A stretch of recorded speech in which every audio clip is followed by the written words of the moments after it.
आपण अत्यंत महत्त्वपूर्ण अपडेट पाहतो. हा व्हिडिओ आपण शेवटपर्यंत पाहा. विभागातील अंतर्गत ईमेलमुळे वेतन कराराची अटी बदलत नाही. दिल्ली उच्च न्यायालयाचा महत्त्वपूर्ण निर्णय 25 जून 2026. नमस्कार मित्रांनो, चॅनलमध्ये आपले सहज स्वागत आहे. तत्पूर्वी आपण नवीन असाल चॅनलला आत्ता सबस्क्राईब करा, समोरील बेल आयकॉनला क्लिक करा. निश्चितच नवनवीन अपडेट अखिल तांबूसर क्लासेस चॅनलमार्फत सतत आपल्याला पाहायला मिळतील. पाहूया सविस्तर कोर्टाचा निर्णय काय आहे, पाहूया सविस्तर.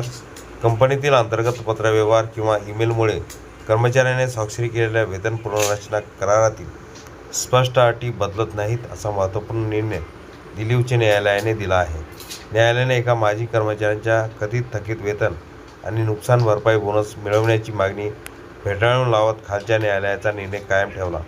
न्यायमूर्ती नीना बन्सल कृष्णा यांनी दिलेल्या निकालात नमूद केले की संबंधित कर्मचाऱ्याला कंपनीने कमी केलेले वेतन भविष्यात परत देण्याची किंवा अतिरिक्त बोनस देण्याची कोणतेही कायदेशीर बंधनकारक आश्वासन दिल्याचा पुरावा सादर करता आला नाही.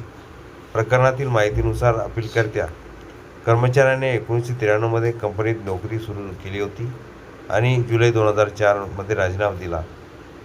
तिचा दावा होता की आर्थिक वर्ष 2002-3 दरम्यान कंपनीने आर्थिक अडचणीचे कारण देत वरिष्ठ अधिकाऱ्याच्या वेतनाचा काही भाग तात्पुरता राखून धरला होता.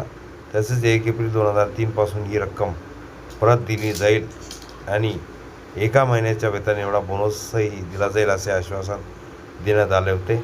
या आधारावर कर्मचाऱ्याने कथित थकीत वेतन, बोनस, व्याज आणि इतर सेवा लाभासह सुमारे 3.10 लाख रुपयाची वसुली मागितली होती. मात्र कंपनीने न्यायालयात सांगितले की वेतन राखून ठेवण्यात आले नव्हते, तर व्यावसायिक परिस्थितीमुळे वेतन संरचनेत तात्पुरता बदल करण्यात आला होता. तसेच कमी केलेले वेतन नंतर परत देण्याबाबत कोणताही करार झालेला नव्हता आणि कर्मचाऱ्यांनी ही व्यवस्था कोणतीही हरकत न घेता स्वीकारली होती. न्यायालयाने नोंदीवरील त्या पत्राचा उल्लेख केला ज्यावर अपीलकर्त्यांची स्वाक्षरी होती. या पत्रामध्ये वेतन व्यवस्थेचा स्पष्टपणे पुनर्रचना आणि अंतरिम उपाय असे संबोधण्यात आले होते. तसेच कमी केलेले वेतन भविष्यात परत केलेले जाईल असा कोणताही उल्लेख त्यात नव्हता. अपीलकर्त्याने आपल्या बाजूने कंपनीच्या मुख्य कार्यकारी अधिकाऱ्याने मानव संसाधन विभागाच्या उपाध्यक्षांना पाठवलेल्या एका ईमेलचा आधार घेतला होता. या ईमेलमध्ये स्थगित वेतन असा शब्दप्रयोग करण्यात आला होता.